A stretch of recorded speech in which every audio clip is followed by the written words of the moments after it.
E olha, para falar sobre o tempo, em dois sentidos diferentes, a gente vai conversar com o Marcos Sanches, que é meteorologista. Boa noite, Marcos. Boa noite. E também com o Alberto Alvarez, que é consultor em gestão de pessoas. E veio também falar como otimizar o seu tempo, entre outras coisas. Sejam bem-vindos ao Te Vendo e Aprendendo. E eu gostaria de começar perguntando para vocês, em qual momento da vida de vocês gostariam que o tempo parasse? E também, por outro lado, em qual momento vocês gostariam que ele passasse voando? Pode começar. Eu acho que parar o tempo poderia ser em qualquer momento. Eu acho que todos os momentos são válidos. Eu acho que a gente vai conversar um pouco sobre isso, né? Cada momento é singular. Mas eu queria só excluir realmente aquele momento que eu queria que passasse logo, aquele do trânsito infernal que a gente encara nas cidades hoje. Realmente é insuportável. Isso tinha que passar. Vocês não dá um jeito de pular de um lado para o outro, mas não dá. Vamos ver que não dá para fazer isso. Você mora no Rio de Janeiro? Moro no Rio de Janeiro. Agora, o trânsito já virou desculpa, serve como desculpa para chegar atrasado aos compromissos? É uma das primeiras. Olha, mas será que falta de tempo, né? Atraso é desculpa? A gente escuta cada caso que fala, ai, que bom que eu não peguei aquele ônibus, porque eu atrasei aquele ônibus, mas aquele ônibus foi assaltado. A gente sempre está escutando isso. E o melhor eu cheguei antes da chuva. Corri e cheguei antes do temporal. Esse é o melhor. Verdade. Agora, eu comentava com você, Alberto, sobre essa história de... Você falou do trânsito, né? Que é uma coisa que você gostaria que passasse muito rápido o tempo que você está no trânsito. Muita gente queria das grandes cidades. Mas isso pode ser motivo de desculpa para eu chegar atrasada a um compromisso, a uma reunião, a uma entrevista de emprego, sendo que eu tenho consciência desse trânsito? Olha, as desculpas, elas, logicamente, todos nós temos em alguns momentos algum problema. Vamos a uma entrevista, vamos a um determinado local e pegamos um trânsito, temos um imprevisto em casa. Isso acontece. O que não pode acontecer é isso virar uma rotina. Então a gente tem alguns colegas, acho que todo mundo tem um colega desse tipo, né? Que frequentemente ele tem um problema. Alguns têm a mesma desculpa sempre, né? É sempre o trânsito, ou ele vai variando, né? E aí a gente vai selecionando aqueles que têm mais criatividade, né? E mata a avó 3 vezes, né? Tal, aquela coisa toda, né? Então o que não pode acontecer é realmente isso virar uma rotina.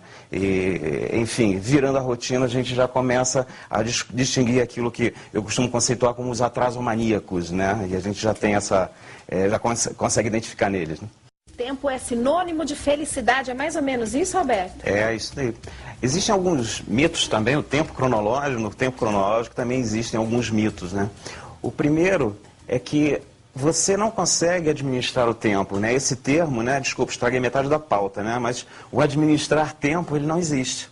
Porque sempre que você fala sobre administrar alguma coisa, pressupõe-se o controle sobre essa coisa, esse algo, né? Então, por exemplo, a gestão empresarial, eu vou controlar as minhas atividades empresariais, gestão de carreira, a minha carreira. Mas a gestão do tempo, o tempo eu não consigo administrar. Ele passa, ele é o mesmo para todos, né? O tempo que cada um tem aqui é o mesmo, essa 1 hora de atividade do programa e tal, isso não muda. Então, esse primeiro mito é que eu não consigo administrar o tempo, eu consigo administrar a vida no tempo. Então, essa responsabilidade é minha.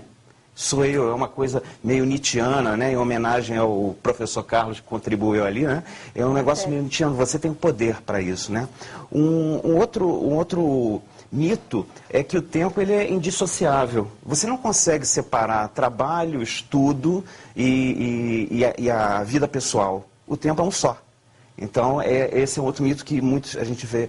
Nós vemos isso em estudantes, em empresários, né? O pessoal que sofre muito isso na pressão do dia a dia nas empresas, que aí eu tenho que administrar bem meu tempo para sobrar tempo para a minha vida pessoal. Isso não existe, o tempo é um só. Aliás, tempo não sobra. Pelo mesmo princípio, né? Tempo não sobra, não se perde tempo, nem se ganha tempo. Porque tudo aquilo que a gente perde pressupõe-se que eu posso achar em algum lugar. Tudo aquilo que eu ganho pressupõe-se que eu diminuir, né? Você me deu o tempo, eu ganhei tempo, então talvez você me deu um tempo, você teve menos tempo hoje, teve só 23 horas, eu tive 25, isso não existe. Claro que a gente, sem neurose, a gente continua usando esses termos, né? Mas eu não consigo dissociar isso. O outro mito é que as pessoas acham que administrar tempo é fazer as coisas rápidas, é fazer... Não administrar tempo é usar o tempo da sua vida de maneira inteligente. É uma passagem brilhante no livro do Pequeno Príncipe, que aparece um vendedor vendendo uma pílula para ele. Ele pergunta, para que essa pílula? Essa pílula, o vendedor responde para ele, essa pílula você toma e fica uma semana sem beber água.